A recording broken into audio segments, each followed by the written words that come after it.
नमस्कार दोस्तों, हनुमान जयंती की, हनुमान जी के प्रकट उत्सव की हार्दिक बधाई एवं शुभकामनाएं।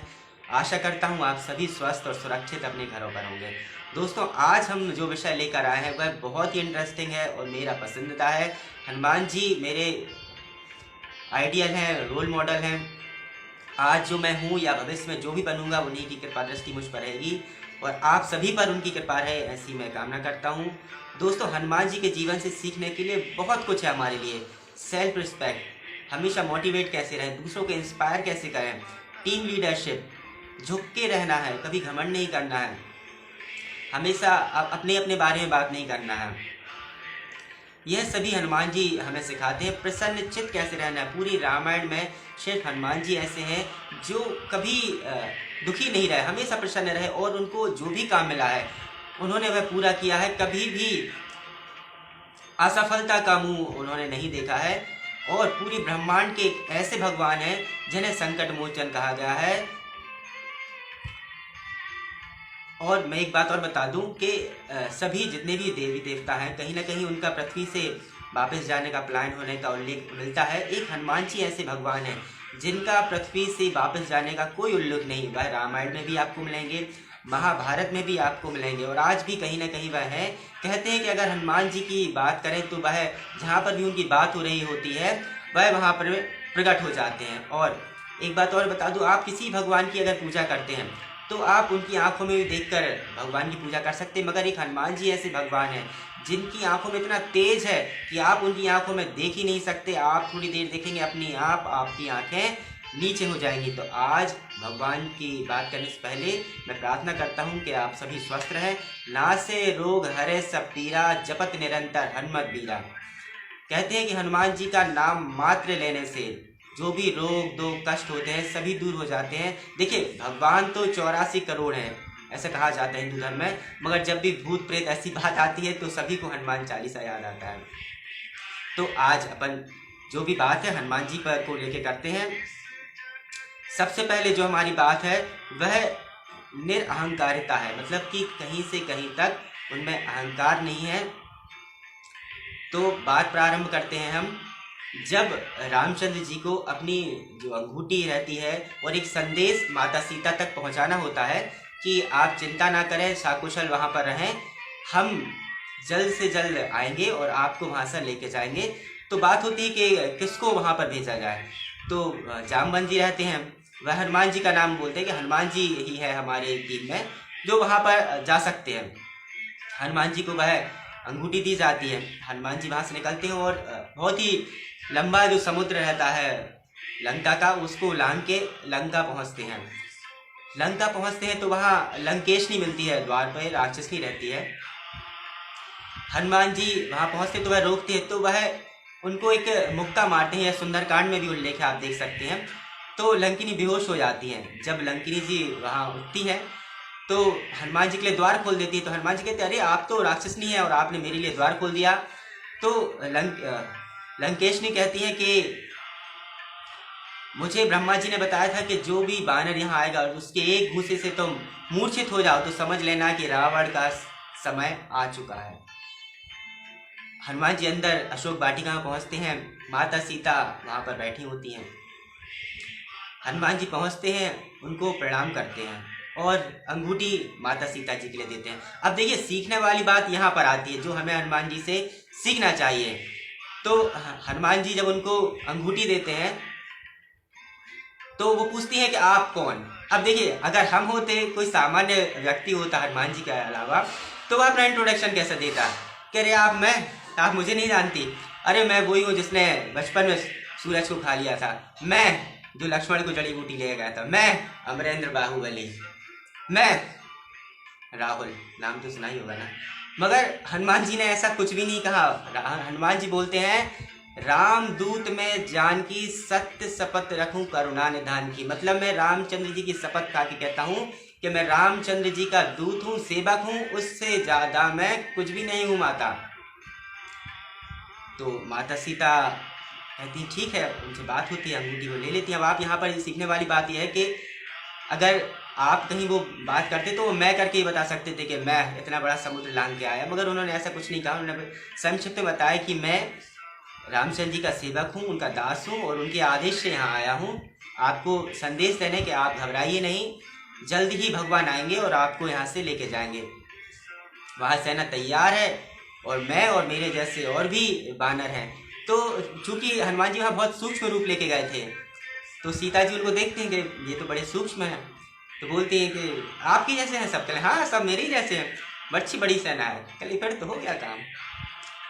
तो हनुमान जी समझ जाते हैं कि माता को लग रहा है कि वानर है इतने छोटे, तो हनुमान जी विशाल रूप लेते हैं। अब देखिए यहाँ पर भी एक सीखने वाली बात है, हम अपना विशाल रूप कब लेते हैं, तब किसी को डराना हो, और हनुमान जी ने विशाल रूप कब लिया, जब किसी का डर दूर करना हो। माता सीता का डर उनको दूर करना था कि आप चिंता ना करें, ऐसा भी नहीं है, हल्के मतलब सब व्यवस्था है।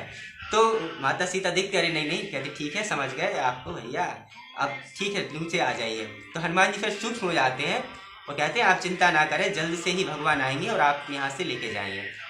जब वहाँ से प्रस्थान करने हो रहते हैं तो बोलते हैं माता मैं बहुत दूर से आया हूँ सफ़र करके, तो कुछ मैं फल यहाँ पर खा सकता हूँ। तो माता कहती हैं हाँ ठीक है खा लीजिए आप। तो हनुमान जी अशोक वाटिका जाते हैं, फल खाना प्रारंभ करते हैं। तो वहाँ राक्षस देखते हैं कि कौन बानर है कि रावण की लंका में आके अशोक वाटिका फल खा रहा है, तो उनको परेशान करने लगते हैं। तो हनुमान जी, अब तो हनुमान जी हैं, फिर उठा के 2 को यहाँ 4 को वहाँ फेंकते हैं, समझ में आ जाता है। फिर एक खबरी पहुँचता है कि लंकेश से आया है बानर, पूरा ध्वस्त कर दिया आपका तो अशोक वाटिका, तहस नहस हो गया है। तो अब लंकेश गुस्सा में करे रावण की लंका में बानर और ध्वस्त कर दिया, इतना कौन है भैया। तो बोलते हैं मेघदूत बैठा रहता है कि भैया जाओ, अब जेल से तो समझ नहीं रहा तुम्हें लिपटो। अब मेघदूत उनका लड़का रहता है रावण का। मेघदूत पहुंचते हैं। अब देखिए यहाँ पर भी बहुत अच्छी सीखने वाली बात है कि बड़ों का सम्मान कैसे करें। तो मेघदूत पहुंचते हैं, मेघदूत देखते हैं कि अब ये सब तो ध्वस्त हो चुके हैं, मतलब कि आसान बानर तो है नहीं ये कोई। तो मेघदूत ब्रह्मास्त्र का यूज करते हैं, ब्रह्मास्त्र चला देते हैं। आप देखिए सुंदरकांड में भी इसका उल्लेख है, और हनुमान जी ने बहुत कांड किए हैं। अब आप पूछेंगे कांड क्यों, देखिए कांड इसलिए, सुंदर कांड, अयोध्या कांड, लंका कांड, काम तो सामान्य आदमी करते, वो असामान्य थे तो कांड ही करेंगे, तो उन्होंने कांड ही किए हैं। तो ब्रह्मास्त्र चल गया मेघदूत का। अब वहाँ ब्रह्मा जी ऊपर घबरा गए, कह रहे यार आज तो ब्रह्मास्त्र हनुमान जी पे चला, मतलब उन पर तो कोई अस्त्र काम करता ही नहीं, और आज अगर ब्रह्मास्त्र की काम नहीं किया तो फिर तो अंडरवर्ल्ड में थूथू हो जाएगी, फिर कोई वरदान ही नहीं मांगेगा, कोई तपस्या नहीं करेगा कि यार इनका तो ब्रह्मास्त्र चलते ही नहीं है, कुछ काम का ही नहीं है। तो ब्रह्मा जी स्वयं प्रकट हो जाते हैं कि भैया इसकी लाज रख लेना, वरना समझो आप। हनुमान जी भी देखते हैं वो बड़े हैं, यहाँ देखिए उनका झुकने का स्वभाव, तुरंत ही जो ब्रह्मास्त्र रहता है उसके आगे हाथ जोड़ लेते हैं और बंदी बन जाते हैं। हनुमान जी को मेघदूत जी ले जाते हैं, रावण के सामने पेश करते हैं।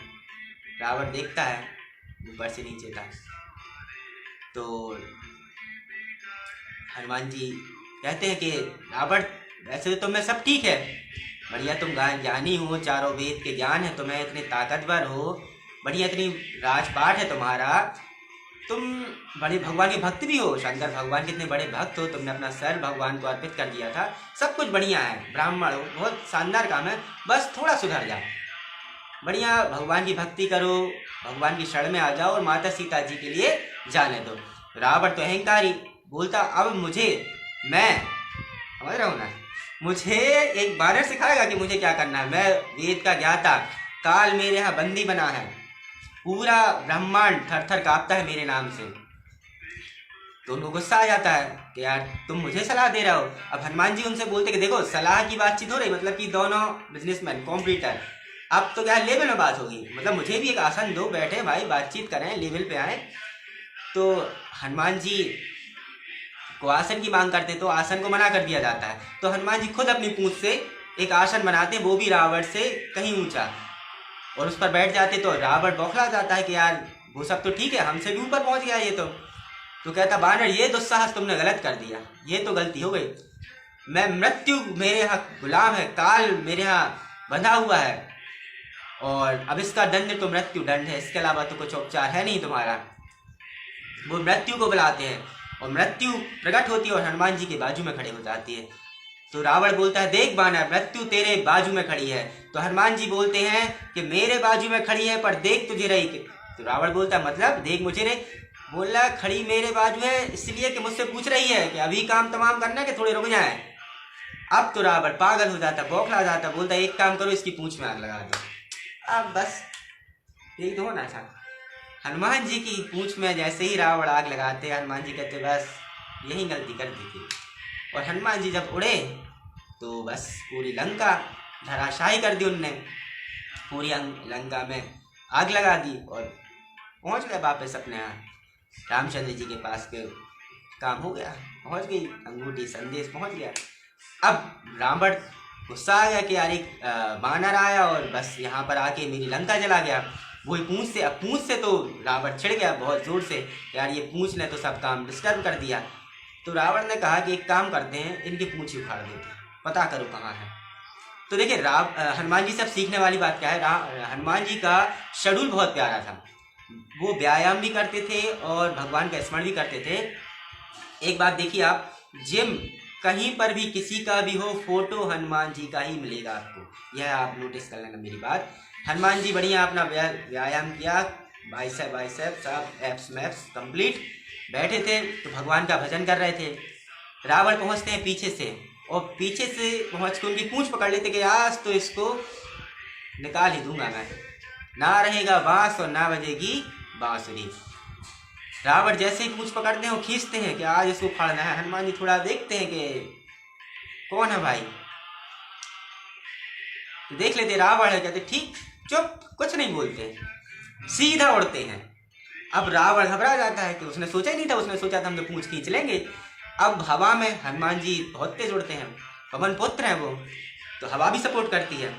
तो रावण कहता भगवान पूंछ अब उखड़ ही ना जाए, नहीं तो इतने ऊपर से गिरेंगे तो दद्दा क्या होगा। हनुमान जी उड़ते हैं, 2-3 पहाड़ों में यहाँ वहाँ पूंछ देते हैं। रावण समझ जाते कि भैया कैसे भी निकलो अब तो घर से। रावण बचू के वहाँ से लंका। अब और किस आ गए कि अब तो कुछ भी हो जाए, पूंछ चाहिए अब तो। रावण कहते 4 सेनाएं पहुंचाई रावण ने, घुड़सवारी, हाथी सवारी, पैदल, तीर धनुष वाले, पहुंचाते कि कुछ भी हो बानर को लेके आओ। सेना पहुंचती है, हनुमान जी बैठे रहते अपने, देखते सेना आई, उठाते हैं मुगदर, उठाए गदा, यहाँ वहाँ घुमाया, सेना एक तरफ सब धूरा। अब जो गुप्तचर रहते हैं सूचना देते हो पहुंचते हैं, कहले कहाँ है सेना, हो बानर कहाँ है, कि सेना तो गई। कहला बानर, कहला बानर वहीं। कहला अरे तुम लोग मूर्ख हो, तुम लोग को सामने से नहीं पीछे से वार करना था। कहला अरे दादा सुन तो लो, जिनने सामने से किया वे तो थोड़े टिक ही गए और जिनने पीछे से किया उनके तो पता ही नहीं पड़ा कहाँ गए। कहला कैसे, कहला अभी बोलेंगे तो किस आ जाओगे। कहला कैसे, कहला पूछ, कह रहे देखो पूछ की बात नहीं, हम फालतू बात है नहीं। अब रावण को और गुस्सा आ गया। तो रावण कहते हैं कि उनके पास एक अमर सेना थी। देखिए आप उस जमाने में क्या क्या शक्तियाँ रही होगी, अमर सेना थी रावण के पास। तो रावण अमर सेना को भेजते कि देखो अब तो अमर सेना है, इसको तो मार ही नहीं सकते। तो अब देखना आप हनुमान जी स्मार्ट वर्कर कैसे हैं। तो अमर सेना पहुंचती है, हनुमान जी बीच में बैठे होते हैं, तो अमर सेना के पास पहुंचते रामचंद्र जी कहते अरे यार हनुमान अब तो बात बिगड़ गई यार, अब तो ये सेना अमर है, मतलब तुम ऐसे मार भी नहीं सकते। कह रहे आप ज़्यादा लोड नहीं लेना जीवन में, जा रहे बातचीत हम करेंगे। हनुमान जी पहुंचते हैं सेना के बीच में, कुछ बातचीत नहीं, बहुत स्मार्ट वर्क है उनका। उनको पता था इनसे बात बहस करने का कोई मतलब नहीं है, समय बर्बाद होगा, लड़ने का कोई मतलब है नहीं है, क्योंकि ये अमर है, मरेंगे है नहीं। तो दिमाग से काम करना है, बी कूल, बी पेशेंस। बढ़िया अपनी पूंछ बड़ी करते हैं, अच्छी बड़ी करते हैं और पूरी अमर सेना को जो लपेटा उनने पूंछ में। और बोलते हैं इतनी तेज फेंका था अमर सेना को आसमान की ओर कि जाती हुई तो दिखी मगर आती हुई नहीं दिखी। पृथ्वी के गुरुत्वाकर्षण बल से बाहर कर दिया, पहुंच गई आसमान में, लटक गई। बोले लगा बस घूमो ब्रह्मांड में, बने रहो अमर। सूचना जो देता वापस पहुंचा। रावण कहता अब तो देखो यार अच्छी पॉजिटिव खबर सुना तुम, ठीक है बहुत देर हो गया। कहता कि देखो सेना, सेना तो साहब जाते देखी थी आसमान की साइड, आती नहीं देखी। कहला बानर वही। कहला कैसे, कहला बोलोगे तो फिर लड़ोगे। कहला कैसे, कहला पूछ, कहला देखो पूछ का नाम मत लो। और फिर पूछ के लिए वो फिसफसा जाते हैं। तो यहाँ पर कई जो संदर्भ था उसमें सीखने वाली बात अपन को मिली हनुमान जी से। अब बात आते हैं जब लक्ष्मण जी मूर्छित हो जाते हैं, तो बोला जाता है कि भाई अब कौन जाएगा, तो जामवंत जी वहाँ पर रहते हैं। जामवंत की कथा सुनाए सुन रघुवीर हर्ष उल्लाय, मतलब जो जामवंत जी रहते हैं वो हनुमान जी को, जो उनकी बचपन में उनको बहुत उद्यमी थे तो उनको मतंग ऋषि द्वारा श्राप दे दिया गया था कि आप अपनी ताकत भूल जाएंगे, जब आपको याद दिलाया जाएगा जहाँ आवश्यकता रहेगी वहाँ आपको अपनी ताकत याद आएगी। तो जामवंत जी उनको अपनी ताकत याद दिलाते कि हनुमान जी आप बहुत ताकतवर हैं, बहुत शक्तिशाली हैं और यह काम आप ही कर सकते हैं। हनुमान जी कहते अच्छा ऐसी बात है, तो कहते ठीक है निकलते हैं। तो बताते हैं कि हनुमान जी जब युद्ध क्षेत्र से उड़ते हैं तो जो पहला पैर जिस पर्वत पर रखते हैं तो बताते हैं वो पर्वत धराशायी हो गया, पाताल में चला गया था, इतनी ताकत से पैर उस पर रख के उड़े थे और वहां से सिर्फ हनुमान जी दिखाई नहीं दिए, एक पतली रेखा जाती हुई दिखाई दी, इतनी तीव्र गति से गए। जब वहां से निकले तो देवताओं में हड़कंप मच गया कि यार देखो यार वानर को भेजा है, अगर लक्ष्मण जी को कुछ हो गया तो फिर तो रामचंद्र जी वियोग में हो जाएंगे, दुख में हो जाएंगे, फिर तो हो गया युद्ध, फिर तो हो गया रावण का काम। पहले यार इसकी परीक्षा लो, ये उस लायक है भी या नहीं। तो बोलते हैं कि सुरसा नाम की राक्षसनी रहती है, उसको भेजा जाता है। सुरसा आती है, हनुमान जी का रास्ता रोक लेती, तो हनुमान जी कहते हैं देखिए यहाँ पे भी स्त्री रहती हैं, आप उनका सम्मान देखिए। बोलते हैं कि माता मुझे अभी जाने दें, मैं बहुत जल्दी में हूँ, बहुत आवश्यकता है, आप लौटते में अपन समझ लेंगे। तो वो कहती नहीं नहीं मैं नहीं जाने दूंगी। तो कहती क्या चाहती, कहती मैं तुम्हें खाऊंगी। तो सुरसा बहुत बड़ा मुंह कर लेती हैं, जितना बड़ा मुंह सुरसा करती हैं उससे बड़ा शरीर डबल हनुमान जी कर लेते, फिर वो मुंह बड़ा करती हैं और हनुमान जी और बड़ा शरीर कर लेते हैं, सुरसा और बड़ा मुंह कर लेती हैं। तो देखिए यहाँ पर उनका शार्प माइंड देखिए आप, वो तुरंत ही बहुत सूक्ष्म होते हैं, उनके मुंह में जाते हैं और वापस आ जाते हैं और बोलते देखिए माता अब आपकी भी रह गई, अब मेरी भी रख लीजिए, मुझे अभी जाने दीजिए। वहाँ से हनुमान जी निकल जाते हैं। बात पहुँच गई रावण तक कि बानर उड़ गया है, हिमालय की ओर बूटी लेना है। रावण कहता कि बस सुबह तक कोई रोक ले हनुमान जी के लिए, और एक बार लक्ष्मण जी चले जाए तो फिर युद्ध जीतना बहुत ही आसान हो जाएगा हमें। तो एक राक्षस को बुलाते हैं, बहुत शक्तिशाली, रावण के यहाँ बहुत राक्षस थे, बुलाते कहते हैं कि जाओ एक बानर को रोकना है, हिमालय जा रास्ते में रोक लो, सुबह तक रुके रहना, बाकी फिर जाने देना। तो राक्षस कहता है ठीक है क्या नाम है, कहते हनुमान। कहते हनुमान तो सुना सुना सा लग रहा है, कौन है ये? कहता अरे है एक, जाओ रामचंद्र जी की टीम में है, तुम्हें जाके रोकना है। कह रहे ये हनुमान वही तो नहीं जो आपकी लंका है? कह रहे हाँ वही। कह रहे वही जिसने आपकी अशोक वाटिका पूरी तहस नहस कर दी थी? कह रहे हाँ वही। कह रहे वही ना जिसने लंका में आग लगा दी थी? कह रहे हाँ वही। कह रहे जब लंका में आग लगी आप कहाँ थे? कह रहे यहीं। कह रहे आपके 100 पुत्र कहाँ थे? कह रहे यहीं। कह रहे आपकी अमर सेना कहाँ थी? कह रहे यहीं। कह रहे जब आप लोग सब कुछ नहीं कर पाए तो दद्दा हमें कहाँ मरने भेज रहे हैं, हमें जाने दो।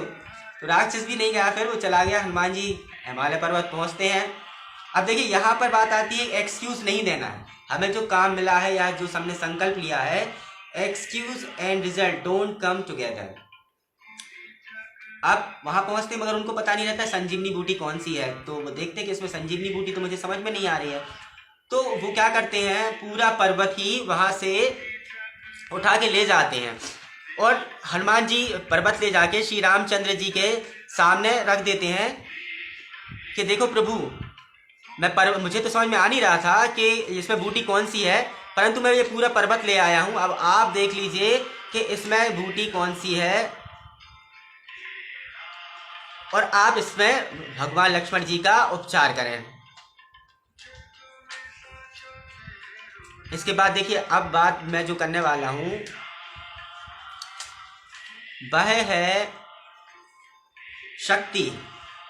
अगर कितनी भी शक्ति रहे, आप किसी भी पद पर हैं, पॉलिटिशियन है, जो भी हैं आप, पद है पैसा है, एक न एक दिन सबके नाम के पीछे पूर्व लग ही जाना है। और nothing is permanent is this world, कुछ भी परमानेंट नहीं रहता है। और जो मैं अब जो आपसे बात करने जा रहा हूँ उसमें यह भी आपको प्रमाणित हो जाएगा कि हनुमान जी रामायण में तो रहे और महाभारत में भी रहे। अब बात ताकत की आती है। महाभारत में हनुमान जी जंगलों में रहते हैं, वो भगवान का स्मरण हमेशा करते रहते हैं। तो भीम वहां से निकलते हैं, तो भीम देखते हैं कि हनुमान जी कोई बानर बैठा हुआ है, वो तो जानते नहीं थे।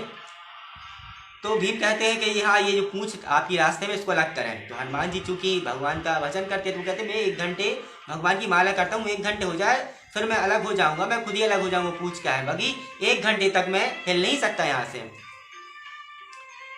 तो भीम को तो गुस्सा आ जाता, बोलते आप जानते नहीं हो कि मैं कौन हूँ, मुझे में 100 हाथी का बल है, और आप समझिए, आप पूंछ अलग कर लीजिए और मुझे जाने दें। तो हनुमान जी कहते हैं आप में 100 हाथी का बल है, भैया बहुत अच्छी बात है, फिर तो आप 1 उंगली से उठाइए पूंछ और अलग कर दीजिए, और आप अपने रास्ते, हम अपने रास्ते। भीम को गुस्सा आ जाता है और भीम अपनी उंगली से पूंछ हटाने लगते हैं। पहले पूंछ उंगली से उठाते हैं, फिर हाथ लगाते, फिर दोनों हाथ, फिर पूरा बल लगा देते, पूंछ हिलती नहीं। भीम समझ जाते हैं ये कोई आम बानर नहीं है, वो हाथ जोड़कर बोलते हैं कि आप कौन। अब देखिए यहाँ पर भी बात समझिए आप, वो कहते हैं मैं रामदूत, मैं राम सेवक हनुमान। अब और कोई होता समझिए 100 हाथी के बल वाला इंसान, हम 20-20 किलो के डंबल लगा लेते हैं तो बाजू वाले को थोड़ा देखने लगते हैं कि समझो।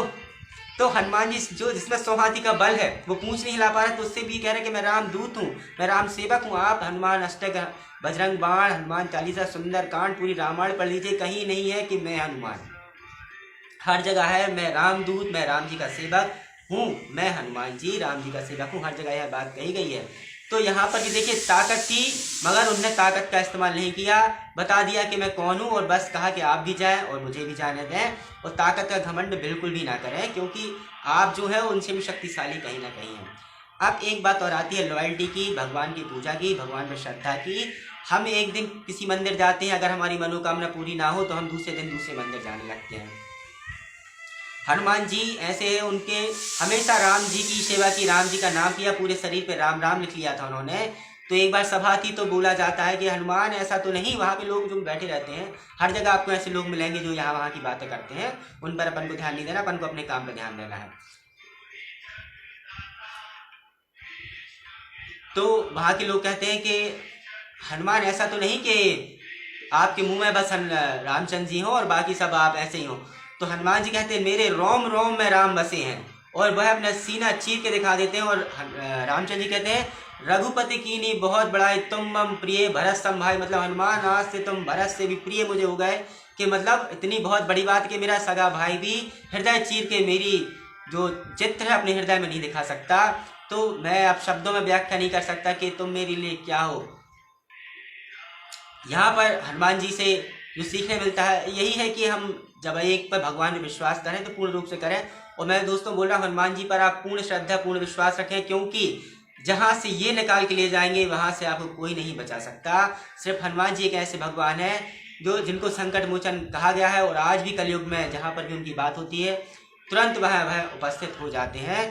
तो यहाँ पर हनुमान जी का जो गुणगान था, जितनी उनकी क्वालिटी मैं बता सकता था, और जहाँ पर मुझसे गलती हो गई हो उसके लिए मुझे क्षमा करें। मेरे ज्ञान के अनुसार मैंने अपनी बात थोड़ा इंटरेस्ट लेके कई तरीके इसके बीच में शेरो शायरी डायलॉग के साथ रखा है, बाकी वो हनुमान जी हैं। मैं क्षमा प्रार्थी हूँ कि गलती मुझसे अगर हो गई हो कहीं तो मैं क्षमा चाहता हूँ। पवन तलय संकट हरन मंगल मूर्ति रूप, राम लखन सीता सहित हृदय बसहु सुर भूप, सियावर रामचंद्र जी की जय, पवन सुत हनुमान जी की जय। हनुमान प्रगट उत्सव की आपको हार्दिक बधाई एवं शुभकामनाएं। बहुत बहुत धन्यवाद।